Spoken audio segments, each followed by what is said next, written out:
안녕하십니까. 5월 27일 화요일 말씀 묵상 함께 시작하겠습니다. 오늘도 주님께서 주시는 은혜 가운데서 기쁨과 안식을 누리시는 귀한 성도님들 다 되시기를 기도합니다.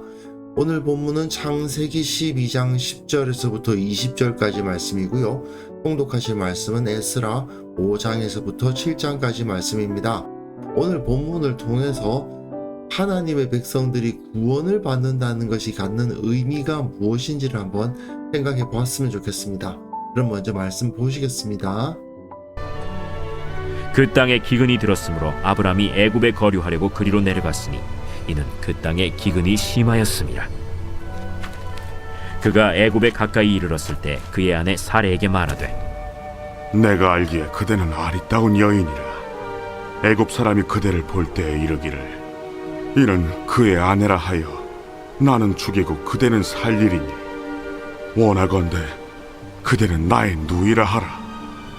그러면 내가 그대로 말미암아 안전하고 내 목숨이 그대로 말미암아 보존되리라. 아브람이 애굽에 이르렀을 때 애굽 사람들이 그 여인이 심히 아리따움을 보았고 바로의 고관들도 그를 보고 바로 앞에서 칭찬하므로 그 여인을 바로의 궁으로 이끌어들인지라. 이에 바로가 그로 말미암아 아브람을 후대함으로 아브람이 양과 소와 노비와 암수 나귀와 낙타를 얻었더라. 여호와께서 아브람의 아내 사레의 일로 바로와 그 집에 큰 재앙을 내리신지라. 바로가 아브람을 불러서 이르되 내가 어찌하여 나에게 이렇게 행하였느냐? 내가 어찌하여 그를 내 아내라고 내게 말하지 아니하였느냐? 내가 어찌 그를 누이라 하여 내가 그를 데려다가 아내를 삼게 하였느냐? 내 아내가 여기 있으니 이제 데려가라. 바로가 사람들에게 그의 일을 명하매 그들이 그와 함께 그의 아내와 그의 모든 소유를 보내었더라.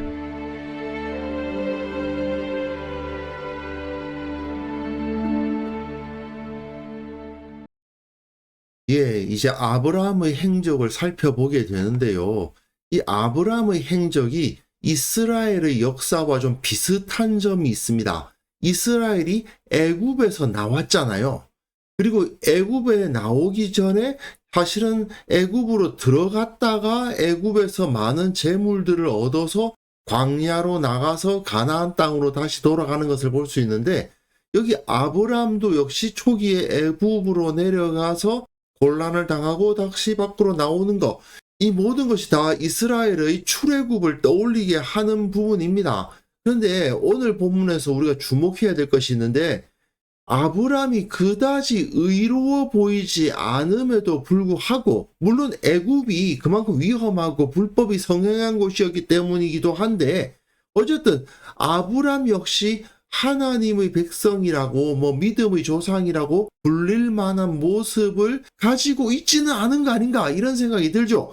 그랬을 때에 하나님께서는 아브람에게 어떻게 행동하셨는가? 왜 하나님께서 아브람과 바로 사이에서 이렇게 조치를 하셨는가? 이런 것을 생각해 보면 하나님께서 자기 백성을 세우시기 위해서 어떤 노력을 하셨는가를 알게 되고, 그리고 그것이 바로 구원이란 무엇인가를 알게 해준다는 것을 우리가 생각해 볼 수가 있습니다. 본문 보시면요. 그 땅에 기근이 들었습니다. 어제 본문에서 아브라함이 계속 남방으로 이동해 갔다는 거 말씀을 드렸습니다. 남방은 사막 지형이거든요. 그렇기 때문에 거의 비가 오지 않습니다. 그런데 거기에 다시 기근까지 들었으니 비가 적고 척박한 땅으로 옮겨갈 수밖에 없었는데, 설상가상으로 그 땅의 기근, 그러니까 가뭄이죠. 그런 상황이 되어버렸으니까 아브람은 도무지 그곳에 머물 수가 없는 거죠. 그러니까 어쩔 수 없이 애굽에 거류하려고 잠깐 애굽에 머물렀다가 다시 오겠다는 생각으로 그리로 내려갑니다. 문제는 그가 애굽에 가까이 이르렀는데 그의 아내 사레에게 말하되 내가 알기에 그대는 아리따운 여인이라. 이게 참 애매하죠. 왜냐하면 아브라함이 부르심을 받은 것이 75세인데 아브라함과 사레의 나이 차이가 10살이란 말입니다. 그럼 65세입니다. 사례가 65세인데 어떻게 이렇게 아리따운 여인이었는지는 우리가 좀 해석하기가 어려워요. 어쨌든 하나님께서 어떤 놀라운 역사를 사례에게 허락해 주셔서, 또는 그 시대 사람들의 노화 과정은 현대인들과는 달라서 그런 건지 잘 모르겠습니다만, 어쨌든 아리따운 여인이어서 애굽 사람이 그대를 볼 때에 이르기를 이는 그의 아내라 하여 나는 죽이고 그대는 살릴 것 같다.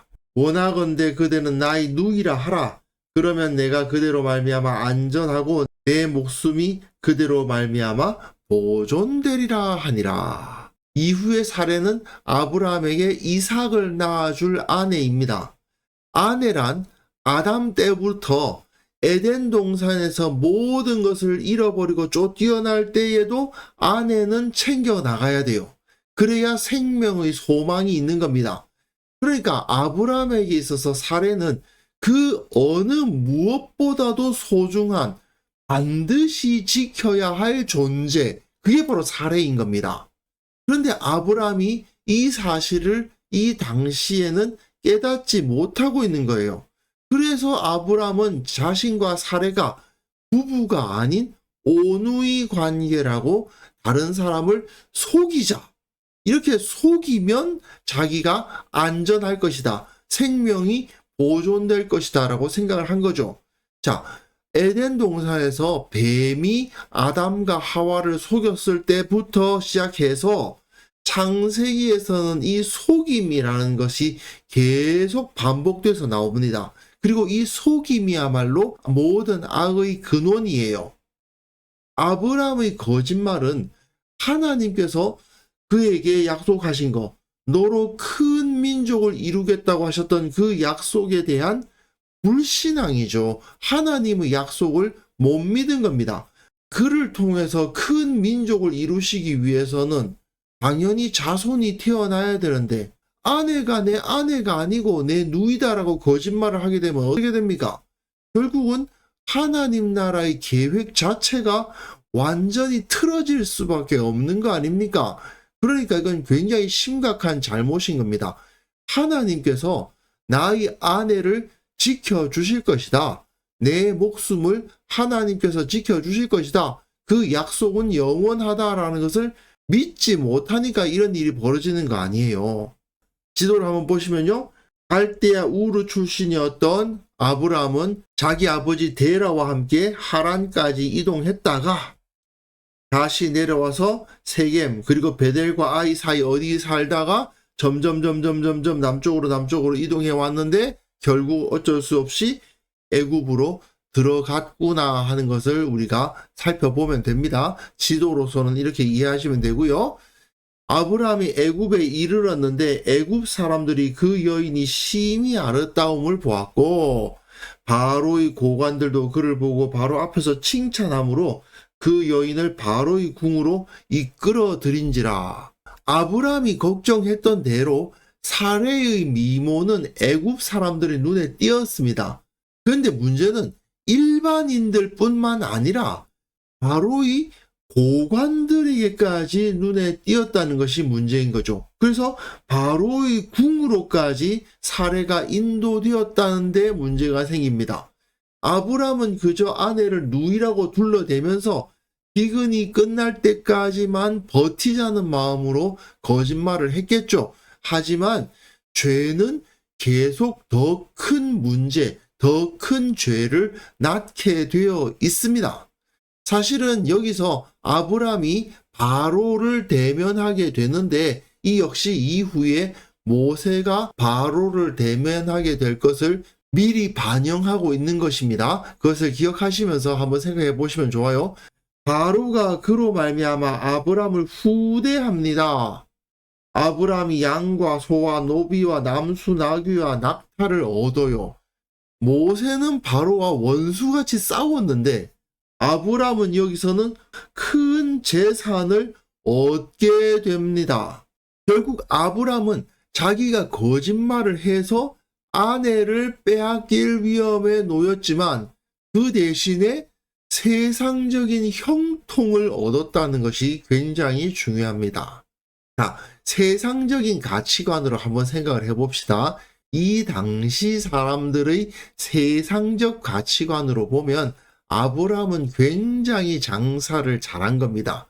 자기 아내 사레를 바로에게 팔고 많은 재산을 얻은 셈이에요. 그 아내 사레가 외적으로는 아주 예뻤는데 불임이잖아요.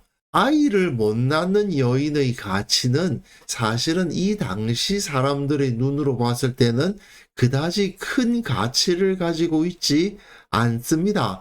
물론 현대인들의 눈으로 봤을 때 이런 말 하면 그야말로 큰일 날 소리지만 이 당시의 세상적 가치관으로 보면 사실 사례는 겉모습만 아리답지 실속은 없는 여자예요. 그 여자를 팔아먹고 많은 양과 소와 노비와 암수, 나귀와 낙타를 얻었으니 그야말로 수지 맞은 거 아닙니까? 딱 한 번만 잘못을 한번 저질러 보겠다라고 발을 들여 놓았는데 세상으로부터 너무 좋은 것을 많이 얻게 되니까 그냥 거기에 붙잡혀가지고 거기서 빠져나오지 못하는 상황이 되어버린 겁니다. 사실 어리석은 자들이 그런 모습을 많이 보이지 않습니까? 한 번만 내가 눈 딱 감고 이거 하자. 그렇게 생각했는데 한 번 해보니까 괜찮아요. 그래서 야 이거 좋은데 싶으니까 계속 그 죄악 가운데 머물면서 그 죄악이 가져다주는 그 쾌락을 누리려고 머물게 되는 거죠. 하지만 하나님의 눈으로 봤을 때는 어떻습니까?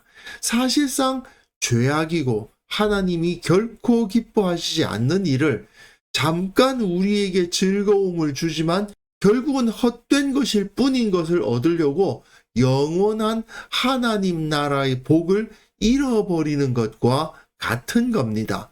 자기 아내 사례를 통해서 얻을 수 있는 하나님 나라의 그 백성을 포기하고 애굽의 양과 소와 노기와 암수 나귀와 낙타 그 재물을 얻는 모습을 아브라함이 보이고 있는 거죠. 그렇지만 하나님께서는 그 상태대로 아브라함을 내버려 두지 않으셨습니다. 아브라함의 아내 사레의 일로 바로와 그 집에 큰 재앙을 내리십니다. 이것은 모세 시대에 10가지 재앙을 애굽에 내리셔서 이스라엘을 이끌어내신 것과도 비슷하죠. 그런데 모세 시대에는 바로가 잘못했고 모세는 정직했는데 여기서는 거꾸로 되어 있습니다. 아브라함이 잘못을 했고 바로는 사실은 속은 사람이에요. 바로가 아브라함을 불러서 이르되 네가 어찌하여 나에게 이렇게 행하였느냐? 네가 어찌하여 그를 내 아내라고 내게 말하지 아니하였느냐? 네가 어찌 그를 누이라 하여 내가 그를 데려다가 아내를 삼게 하였느냐? 3번에 걸쳐서 어찌하여 이야기가 나오죠. 그야말로 바로로부터 큰 책망을 당하는 모습을 볼 수 있습니다. 세상으로부터 그야말로 호되게 야단을 맞죠. 어쨌든 하나님께서는 아브라함의 편이시기 때문에 아브라함을 통해서 자기 백성을 세우신다는 그 계획은 절대로 무산되지 않을 것이기 때문에 아브라함을 완전히 벌하시지 않고 이끌어내시지만 바로로부터 완전히 그 명예가 실추되고 말았죠. 야, 이 사기꾼아, 뭐 이런 소리를 들은 거 아니겠습니까? 세상의 책망을 당하게 되는 겁니다. 세상으로부터 비웃음과 조롱과 공격을 당하는 모습을 아브라함이 그대로 보여주고 있습니다. 네 아내가 여기 있으니 이제 데려가라. 세상이 오히려 너에게 있어서 중요한 것은 이 은금이 아니고 이 재산이 아니고 너의 아내인데 어찌 네가 그 아내를 버리고 세상의 재물을 축적했단 말이냐? 이렇게 비판을 당한다는 거예요. 결국 하나님은 아브라함이 잘못하니까 바로를 사용하셔서 아브라함을 책망하시는 겁니다. 물론 바로도 상당히 많은 손해를 입었죠. 결국은 하나님의 백성이 세상에서 바로 서지 않으면 세상도 어려워지고 하나님의 백성들도 어려워지는데 그랬을 때 하나님께서 그것을 바로 잡으실 때에는 세상이 일어나서 하나님의 백성을 쳐요. 그리고 그 과정 가운데서 하나님 나라 백성들의 명예가 실추되는 것을 볼 수 있습니다. 바로가 사람들에게 그의 일을 명하며 그들이 그와 함께 그의 아내와 그의 모든 소유를 보내었더라. 하나님은 자기 백성이 바르게 서지 않으면 불신자들로부터 비난과 조롱을 당하게 하시고 내쫓김을 당하게 하십니다. 그게 바로 하나님께서 자기 백성을 꾸짖으시는 목소리인 것이죠.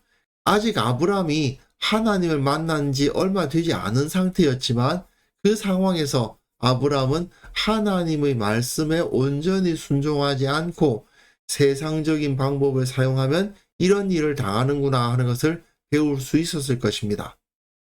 자, 우리는 하나님의 거룩한 백성입니다. 이 사실은 변하지 않습니다. 하지만 우리가 하나님의 거룩한 백성답지 않게 살아갈 수도 있죠. 그렇게 거룩하지 않게 살아가는 것이 더 좋다고 느끼는 경우도 있습니다. 세상적 방식으로 살아가는 것이 더 좋아. 그냥 세상적 가치관 안에 머무는 것이 더 좋아. 이렇게 느끼는 때가 있는 거예요. 하지만 하나님께서는 우리가 거룩한 백성답지 않게 살도록 내버려 두지는 않으실 겁니다. 반드시 바로잡으시는 거죠.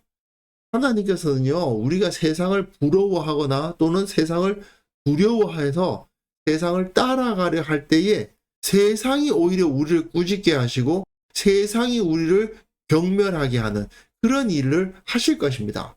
하나님의 백성 교회가 세상으로부터 지탄과 조롱을 당한다 하더라도 여전히 하나님은 교회 편이세요. 하지만 하나님이 우리가 조롱을 당하고 부끄러움을 당하도록 하시는 이유가 무엇일까는 생각해 봐야 됩니다. 그리고 반드시 회개해야 되겠죠. 우리는 주님께서 원하시는 거룩한 삶으로 회복되어야 됩니다. 그것을 위해서 무엇보다도 세상을 두려워해서는 안 돼요. 사실 여기서 아브라함이 이런 거짓말을 한 이유는 세상을 두려워했기 때문이죠.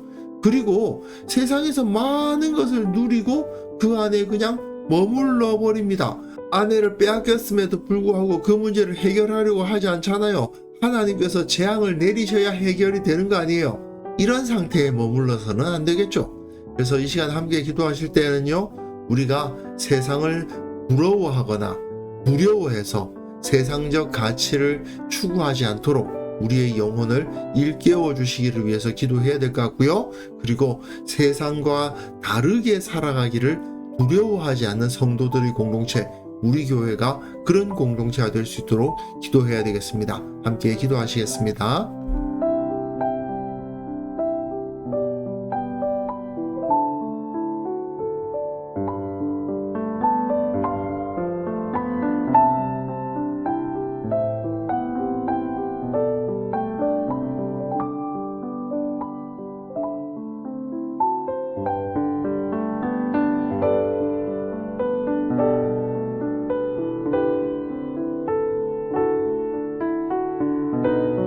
하나님 아버지, 우리가 세상을 부러워하거나 두려워하지 않도록 도와주옵소서. 세상적 가치관을 추구하는 어리석은 자들 되지 않도록 우리의 영혼을 일깨워 주옵소서. 세상과 다르게 살아가기를 기뻐하고 그것을 두려워하지 않는 성도들이 우리 교회를 이루고 우리 교회 공동체를 세워갈 수 있도록 도와주옵소서. 한국 교회를 위해서 기도합니다. 세상과 다른 공동체가 되어야만 되겠습니다. 소금과 빛의 역할을 온전히 감당하는 공동체가 될 수 있도록 한국 교회를 일깨워 주시고 거듭나게 하여 주옵소서. 아버지 하나님, 오늘 하루도 우리가 죄악 가운데 머물지 않도록 도와주시고 거짓되고 부끄러운 것으로 세상의 유익을 추구하는 어리석은 자가 되지 않도록 도와주옵소서. 하나님의 백성답게 살아가기를 자랑스럽게 여기게 하시고 그것을 통해서 하나님으로부터 복을 누리는 자들 다 될 수 있도록 주께서 우리와 함께하여 주옵소서. 감사드리옵고 예수님의 이름으로 기도합니다. 아멘.